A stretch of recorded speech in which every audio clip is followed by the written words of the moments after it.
Bem, com muito prazer recebendo no meu canal pela segunda vez o prefeito de Belo Horizonte, Alexandre Calil.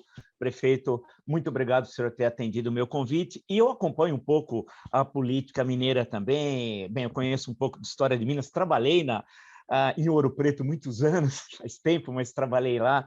Gosto muito de Minas Gerais e da história política de Minas. E eu pergunto ao senhor, agora acompanhando o que está acontecendo em BH, o senhor foi reeleito com uma votação fantástica de cerca de 63% dos votos. Nos últimos tempos, quem está à distância como eu, acompanhando a política de BH, há uma certa turbulência, não sei se estou certo ou não. Pedidos de impeachment, 5 pedidos de impeachment, CPI, um barulhão, gravações. Eu pergunto ao senhor, por que todo esse clima? E obrigado por ter aceito o meu convite. Eleições 2022. Então, é Ele... simplesmente isso. Né? Esse medo inexplicável da minha... Né? Porque existe uma coisa, eu não sei se em São Paulo é a mesma coisa, mas o prefeito de Belo Horizonte, sabe, ele é candidato natural. Não quer dizer que ele será, mas ele é candidato natural. E hoje, nas pesquisas, apesar de eu não ter saído da prefeitura, como eu tenho dito aqui para todo mundo, né, eu acho uma molecagem, uma irresponsabilidade total eu abandonar aqui uma população sentado na cadeira de prefeito, uma população que me elegeu em primeiro turno, com gás a R$ 120, com gasolina batendo a 7, com desemprego a 14%, com carne, o povo indo buscar resto de carne em caminhão de carne estragada. A gente que está ligado à política, falar nisso é um desrespeito, é uma cusparada, né? É um escarro na cara dessa população. E eu não fui eleito para cuspir na minha população. Então, se eu faço uma viagem, porque eu sou presidente também da Frente Mineira dos Prefeitos, se eu faço uma viagem no domingo, no sábado, isso aí não tem problema. Mas como eu estou sentado na minha cadeira e as pesquisas mostram uma polarização entre o prefeito de Belo Horizonte e o atual governador, existe um pânico geral que futuramente eu possa me desincompatibilizar da Prefeitura de Belo Horizonte e disputar um governo. Então, existe esse movimento orquestrado, mas, graças a Deus, né, eu tenho um couro meio duro, couro de crocodilo, então eu tenho a consciência tranquila do que eu fiz, do que eu estou fazendo, do que eu tenho para fazer ainda, por essa população que me elegeu, que está protegida, a cidade voltando ao normal, que me dá uma alegria muito grande no coração, porque eu sofri muito, muito com essa pandemia, eu tive um sofrimento interno, um sofrimento muito humano, não é humano, eu estou dizendo de humanidade, demagógico, eu estou falando assim, eu como pessoa, no meu íntimo, eu sofri muito com isso, com tudo isso, com decisões que eu tive que tomar, que não são decisões fáceis, né? São doloridas, são decisões que machucam a gente, mas que tinham que ser tomadas, e hoje, graças a Deus, está todo mundo vendo que realmente teriam que ser tomadas, foram tomadas, e Belo Horizonte retorna a uma vida normal, né? A uma nova normalidade, graças a Deus. Prefeito, justamente sobre isso que eu ia perguntar ao senhor, né? O senhor tomou atitudes consideradas polêmicas na época do auge da pandemia, né?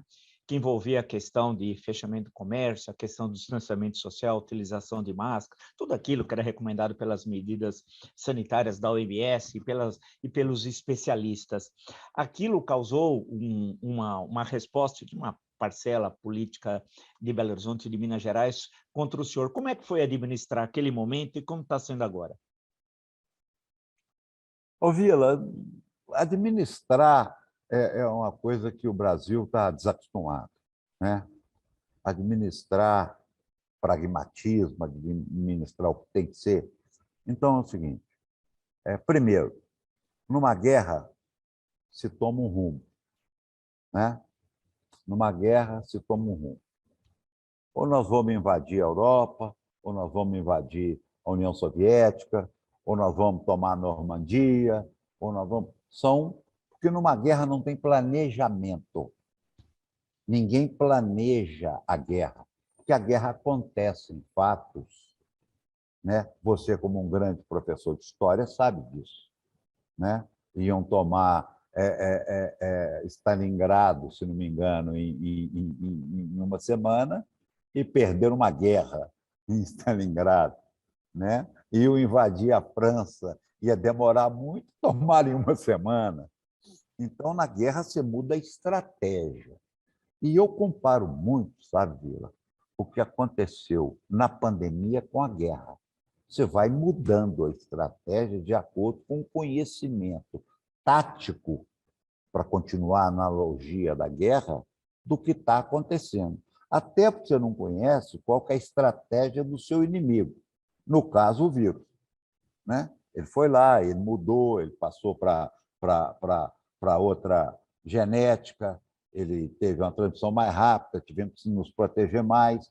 Então, nós tínhamos o planejamento e as mudanças de estratégia, mas tínhamos uma coisa em comum dessas duas coisas, que era a ciência. A ciência. Nós tínhamos estudos nos escorando da Universidade Federal que quem combatesse bem sairia bem da pandemia. E hoje, nós não sabemos também o que vai acontecer amanhã, continuamos no resquício da guerra, mas o resultado foi muito positivo, né? O resultado do reconhecimento mundial que Belo Horizonte recebeu, para mim, foi muito importante. Então, o que foi do Imperial College de Londres, que disse que se Belo Horizonte, se todas as capitais do Brasil seguissem o que Belo Horizonte fez, nós teríamos 330 mil mortes a menos no Brasil. Isso aí é um negócio espantoso. Quer dizer, é um negócio que se diz assim. Então, hoje, o que você, prefeito, achou do que foi feito na pandemia? Absolutamente correto. Mas esse correto, Vila, é agora. Não vem com sabe tudo, não, porque é falácia. Eu não sabia o que ia acontecer, não. Eu podia estar cometendo um grande erro. Mas a história nos mostra, né, desde a gripe espanhola em 18 até hoje, que quem seguiu melhor a ciência salvou mais vidas e a economia de Rio, São Paulo, Recife, Fortaleza, Salvador continua a mesma. Então, agora, quem se deu melhor na pandemia foi quem salvou mais vidas. Então, isso para mim hoje é muito claro. Deixa eu perguntar uma questão para o senhor. Eu tenho insistido aqui no meu canal, prefeito, que o Brasil conhece muito pouco as grandes regiões metropolitanas, né? São Paulo, Rio de Janeiro, Belo Horizonte, Salvador, Fortaleza, Porto Alegre e assim por diante, que são população, milhões de pessoas vivendo numa área muito pequena, né? Que se deslocaram paulatinamente do campo para as cidades e construíram um outro Brasil, que não é aquele Brasil que nós aprendemos na escola ou na universidade, nas grandes interpretações. É um outro país que nós temos de conhecer, né? Que tem muitos mais problemas de água, de esgoto, de moradia, de segurança pública, escola, saúde, famílias desestruturadas, problemas de crime organizado. É uma situação, é uma verdadeira bomba a ponto de explodir em todas as grandes regiões metropolitanas. E agora estamos vivendo uma situação de uma fome, eu não sei o que o senhor acha, mas eu acompanho, é claro, estudando, desde o José de Castro, Geografia da Fome, nos anos 50, cenas assim terríveis em várias cidades do Brasil. Aqui em São Paulo, eu já vi várias vezes da região onde moro, o lixo passa a noite e os zeladores colocam os sacos de lixo. As famílias antes iam lá para pegar material de reciclagem, hoje não. Eles vão lá para comer. A refeição hoje é o banquete do lixo. Tem os episódios Oz, tem o episódio de Fortaleza, né, que nós vimos também. Eu pergunto ao senhor, e aí em Belo Horizonte, como é que está isso? O senhor citou a questão do gás, né, que é algo inacreditável, as pessoas usando carvão vegetal, lenha. Como é que está essa situação e como é que a prefeitura está enfrentando isso? Ô, Vila, Belo Horizonte não é um oásis, não, tá? Então, não vamos aqui falar que Belo Horizonte não tem isso, que tem. A única diferença é que, em março de 2020, nós estipulamos que nós temos cadastrados em Belo Horizonte o pessoal da extrema pobreza. Isso já tem um investimento na área social muito grande. Então, Belo Horizonte não é oásis, aqui não tem ninguém melhor que ninguém, é a mesma merda de todo mundo, entendeu? Então, o que acontece é que, desde março de 2020, ininterruptamente, a Prefeitura distribui aproximadamente 250 mil cestas básicas por mês.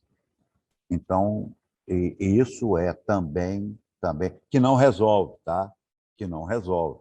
Se o problema do Brasil fosse cesta básica por família, isso aqui era a Noruega. Então, não vamos falar que resolve. Simplesmente é uma mitigação do problema de não ir comer carne no lixo. Mitigação. Não é que quem recebe uma cesta não tenha que fazer isso. Mas esse tipo de coisa, essa parte social do país, no meu ponto de vista, está muito abandonada, sabe? E a elite brasileira, acho que eu já disse para você, ela não é ruim, ela não é má, ela é ignorante. Ela não sabe o que se passa numa classe que hoje, você me corrija, por favor, mas eles estimam entre 8 e 10 milhões de pessoas no país que não têm o que comer, que não têm o que comer. Então, Belo Horizonte, nós distribuímos ininterruptamente cestas básicas e material de higiene. Isso foi um ponto para levar Belo Horizonte ao topo das cidades pesquisadas como a que mais combateu? Sim, isso foi um dos motivos. Então, quer dizer, você combater pandemia sem investimento pesado, sem a parte social profundamente envolvida, tem que estar profundamente envolvida. A parte da saúde, o hospital de campanha não dava certo. Meu pessoal chegou para mim e falou assim: isso é engodo, isso é bobagem. Nós temos que equipar nossos hospitais, nós temos uma rede robusta. Ô, Vila, Belo Horizonte não comprou um respirador. Nenhum. Nenhum. Nós contratamos médicos, enfermeiras. Foi isso que nós fizemos. E mais, deixamos esse legado para a cidade. Então, acabou a pandemia, as eletivas vão ter um acréscimo, um poder de cirurgia maior, porque nós não tiramos isso da cidade. Pagaram tão caro, com tantas vidas, com tantas empresas que quebraram ou que quase quebraram, que nós temos que deixar dessa tragédia alguma coisa legal.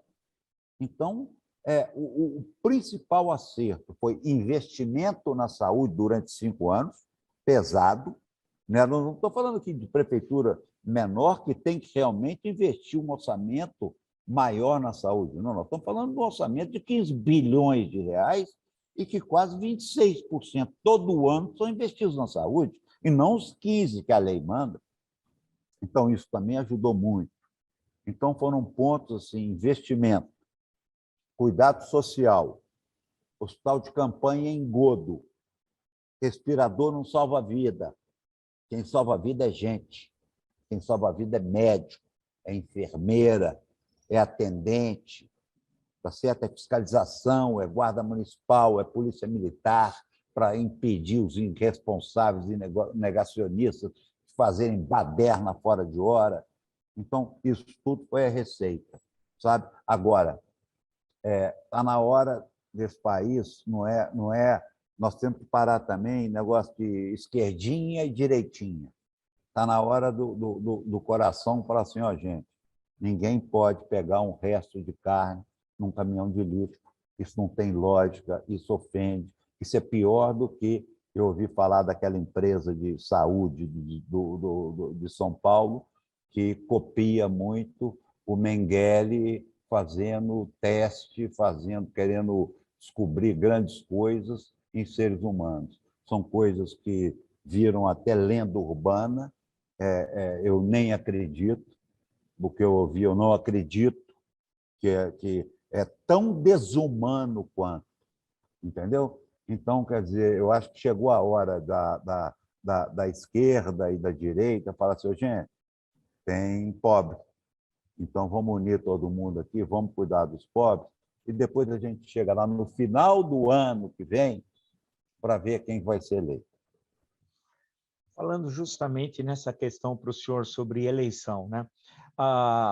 Belo Horizonte é uma das cidades mais importantes do país, um dos maiores colégios eleitorais entre as capitais, né, como é sabido, e tem como governador o senhor Romeu Zema, que é candidato à reeleição, tem deixado isso claro, tal. Como é que as relações entre o prefeito da capital de Belo Horizonte com o governador ao longo do período que o senhor, ao longo do período que ele ocupou, portanto, a partir de 2019, o Palácio da Liberdade. Como é que foi como é que é essa relação? A relação ficou ruim, inclusive por causa da pandemia. Quando ele disse que iria liderar um processo em Minas, o que era para nós muito importante para fazer, porque a pandemia, né, Vila, não adianta se Belo Horizonte está curada e Contagem está doente, que é uma cidade que praticamente é junto a Belo Horizonte. Nós temos que curar o estado inteiro. E quando eu tive a última conversa com ele, para que ele liderasse esse processo, inclusive eu estava com o projeto de fechamento do estado pronto, que eu transformei no fechamento da cidade em março, ele teve os conselheiros políticos, entre aspas, isso vai dar muito desgaste. Eu falei, governador, isso não dá desgaste, isso é vida. O desgaste, voto arruma depois, vamos fazer o que tem que ser feito.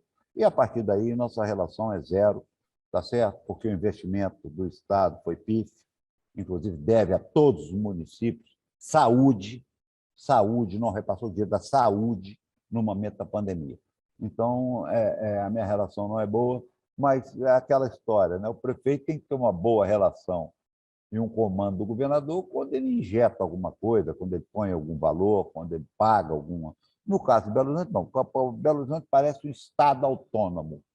Tudo que aconteceu aqui, desde a tempestade do início de 2020, que destruiu a cidade, até a pandemia, nós não vimos R$1 do governo do estado, e não foi nós, não é por questão pessoal, não. É porque ele pensa em outras coisas, tem outras prioridades, pegou o dinheiro e foi investir em política, e isso aí não deu certo, e não dá com o meu modo de pensar, e ele fica para lá, eu fico para cá também, né? Eu não estou nem aí, e nós temos muita coisa para fazer nessa cidade, né? Estamos com 26 postos novos já inaugurados, vamos inaugurar 50 aproximadamente até o final do ano, fazendo as bacias de contenção de chuva, vamos continuar asfaltando a cidade, podando árvore, fazendo quebra-mola, aquele negócio que o prefeito faz. E a eleição tem que se pensar, é lá no final do ano, que ele seja muito feliz, que ele está rodando, eu acho que ele nem está governando mais, que ele só viaja, mas isso é um problema dele, eu não tenho nada com a vida dele, ele toca a vida dele para lá e eu toco a minha para cá. Justamente sobre isso, uma última questão sobre esse ponto, prefeito. A conversa, eu sei, são conversas administrativas, né, entre prefeito e governador. Qual foi o último? O senhor conversa sistematicamente com ele ou desde o ano passado não há nenhum contato entre o senhor e o governador? Ô, Vila, quando você vai a governador e presidente, vai estar dinheiro, né? Então é o seguinte, se não tem dinheiro para me dar, para tomar cerveja, eu não preciso dele, não. Eu tenho amigo. Então, eu não converso nem com o presidente da República e nem com o governador, porque a minha turma da cerveja eu já tenho, estou com 62 anos, e de mais a mais a conversa dos dois parece que não é boa, então eu gosto de papo bom para tomar cerveja. Aproveitando só esse ganchinho da segunda parte, com o presidente da República também o contato é nulo? É o mesmo caso da cerveja, né? Eu acho que ele nem bebe cerveja, né? Porque ele é militar, ele deve beber Coca-Cola, mas eu bebo Coca-Cola também. E eu também não preciso dele. Coca-Cola eu bebo com meus filhos. Olhando o cenário da presidência da República em 22, como é que o senhor se posiciona? Olhando, eu sei que nós estamos no Brasil, um ano é uma eternidade. O primeiro turno é dia 2 de outubro, mas até início de abril vai se acertar a questão das filiações a partidos, eventuais mudanças e o desenho das candidaturas. Como é que o senhor está vendo hoje esse processo? Olha, me parece que o Rodrigo Pacheco vem aí, né? Pelo O senhor PSD. acredita que ele será candidato? Acredito, acredito. Acredito que ele será candidato, deve se filiar amanhã, né, em Brasília. Eu não sei, o programa está sendo gravado, então deve ser quarta-feira que ele vai se filiar e ele vai pensar. É uma liderança, é um cara jovem, é um cara que não é de extrema, nem direita, nem esquerda. Ele se posiciona bem nesse centro, tem se mostrado um presidente firme, né?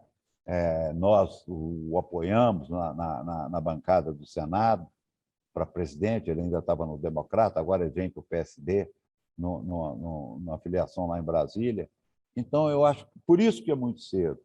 Qual será a reação da população diante de uma nova, né? Porque é uma nova, porque a terceira via está vindo aí junto com a primeira e segunda via. Ela vem se arrastando aí durante anos, né? Parece que todo mundo parou de governar, anos se arrastando. Agora não, agora surgiu uma nova terceira via. Qual será a reação da população a essa terceira via? Então, quer dizer, eu acho que está cedo, está tudo muito cedo, e principalmente, sabe, o que ninguém está falando, eu acho que você encarna bem esse tipo de jornalismo. Porra, gente, vamos parar de escarrar na cara do brasileiro, tá certo? Vamos ligar para o gás, vamos ligar para o desemprego, vamos ligar para a carne, vamos ligar para isso e deixa esses porqueira mexer com o que não interessa agora para ninguém e vamos mexer com o que interessa, pelo menos até chegar mais perto da eleição. Mas colocando mais uma questão sobre Ciro Gomes, numa conversa que eu tive com o senhor o ano passado, eu tinha colocado a questão do Ciro Gomes. O senhor até tinha dito que tem proximidade com o Ciro Gomes, uma boa relação com ele. No caso de agora, nessa conjuntura, é claro que o cenário ainda está bastante nebuloso. Se Rodrigo Pacheco for o candidato do PSD e se filiando ao partido, e candidato do PSD à presidência da República, o senhor nesse partido, o senhor apoiará Rodrigo Pacheco? E como é que fica Ciro Gomes, do qual o senhor estava, em certo momento, achando próximo politicamente, achando que era um bom candidato a presidente? Olha, eu tive um compromisso com o Ciro Gomes, de o apoiar no primeiro turno aqui. E, diga-se de passagem, ele não teve compromisso nenhum comigo, tá? Só eu com ele e falei que eu não queria compromisso nenhum comigo. Não foi por culpa dele, não. Claro, não tem problema, eu te acho mais preparado e vou te apoiar em Belo Horizonte. Por sinal, ele só perdeu para o Bolsonaro, ele ganhou do Haddad em Belo Horizonte. Né? Me parece que foi a única grande capital que o Ciro ganhou. Foi Belo Horizonte, que eu apoiei, e foi em Fortaleza. Mas eu não tenho compromisso com o Ciro. E vindo um candidato do PSD, se vier, eu não tenho como, por uma questão até de lealdade, me furtar do apoio ao Rodrigo Pacheco. Então seria. Mas eu acho o Ciro um cara muito preparado, um cara muito decente, né? E eu acho que nós temos duas eleições, e essas duas eleições, que é o primeiro e o segundo turno, na época da eleição, isso vai ter que ser muito bem conversado, sem problema nenhum. Uma última questão, prefeito. A relação, eu tinha até perguntado uma outra vez para o senhor, mas agora com essa questão de pedidos de impeachment, CPI e tal, como é a relação do prefeito de Belo Horizonte? Porque o senhor não tem uma tradição de política partidária, né? O senhor está há pouco tempo na política partidária e logo já foi eleito prefeito e reeleito prefeito, né? Agora em 2020, eleito em 2016. Como é que é a relação com a Câmara Municipal? Porque eu não sei se eu estou errado, em certo momento foi uma relação, vamos dizer, harmônica, tranquila, relativamente tranquila, mas nos últimos tempos, no início da nossa conversa, nós falamos isso, a relação foi muito tensa. Qual a relação do prefeito numa grande cidade como a Belo Horizonte com os vereadores que normalmente são vinculados, não tem voto distrital, mas na prática tem. Não tem, porque né, eles sempre estão linkados a certos bairros, certas zonas da cidade. É difícil ter um vereador votado em toda a cidade. Normalmente isso não ocorre, na maior parte das vezes, a não ser o chamado vereador de opinião, como dizem alguns, mas que não representa a maioria. Como é que é essa relação do prefeito com os vereadores? Ô, Vila, eu tenho um problema com a parte dos vereadores, que é problema de carro. Aqui na prefeitura não tem carro. Não tem e não terá, enquanto eu for prefeito. Né? É uma parte pequena. Tem uma que é absolutamente política, que é o partido do governador, que é uma oposição sistemática ao prefeito. E nós vamos levando de uma forma muito tranquila. Por quê? Eu não mando nada para a Câmara que não seja de interesse da cidade. E eu coloco a Câmara em situações até difíceis. Mas eu acredito, e olha, eu tenho muita tranquilidade para falar isso. Eu estou aqui governando, o que eu tenho que mandar para a Câmara é simplesmente projetos republicanos, de interesse da cidade. E se quiserem votar, votem, se não quiserem, não votem. Como eu disse, quando eu mando um projeto sobre enchente, eu gosto de falar sempre, eu não sofro com enchente, eu moro num prédio de luxo, no 9º andar, eu não tenho problema nenhum de enchente. Quando eu mando um projeto de enchente para uma obra de enchente para a Câmara, eu estou mandando para ajudar o povo mais pobre. Quando eu mando um orçamento, é para se gastar o dinheiro bem, isso eu nunca tive problema na Câmara. Mas isso vai apaziguar. Sabe por quê? Porque, graças a Deus, isso aqui é o seguinte, o prefeito não tem compromisso com coisa errada. Quem fez coisa errada, se tem CPI, que quebre sigilo, que denuncie no Ministério Público, que chame a Polícia Federal e que se ponha na cadeia, que é o que faz falta nesse país há muito tempo. É inclusive o prefeito, tá certo? Lugar de vagabundo e corrupto é na cadeia. Então, eu não temo nada. Vão revirar a prefeitura de cabo a rabo. Agora, se alguma coisa aconteceu que eu não saiba, o que eu duvido, que tome todas as providências, é um pedido do prefeito para que tudo seja apurado. Eu gostaria muito de agradecer novamente ao prefeito Alexandre Calil a gentileza dessa entrevista, desejar boa sorte na gestão aí em Belo Horizonte, em 2022, conversaremos mais à frente sobre 2022, vamos aguardar até lá, né, prefeito, ver o que vai acontecer, e essa questão mesmo desse enfrentamento, desse caos social, né, porque nós estamos juntando crise política, crise institucional, crise econômica, e estão falando em recessão para o ano que vem, o Banco Itaú, os analistas disseram de menos 0,5% para o ano que vem, que é um panorama horroroso. Então, essas questões, evitar o caos social, que acho que o receio, né, chega uma hora, como eu brinco, que as pessoas não vão mais querer comer no lixo, vão se cansar disso. E aí esse país pode explodir. Então, desejar boa sorte também ao senhor na administração, que eu sei que não é fácil dessas questões em BH. Muito obrigado, então. Obrigado, Vila. Eu acho que cabe a você aí, que é um cara que tem tanta influência, a dizer uma pequena frase, um conselho humilde do mineiro aqui atrás das montanhas. Respeitem esse povo. Vamos esperar a hora da eleição para falar em eleição. Obrigado.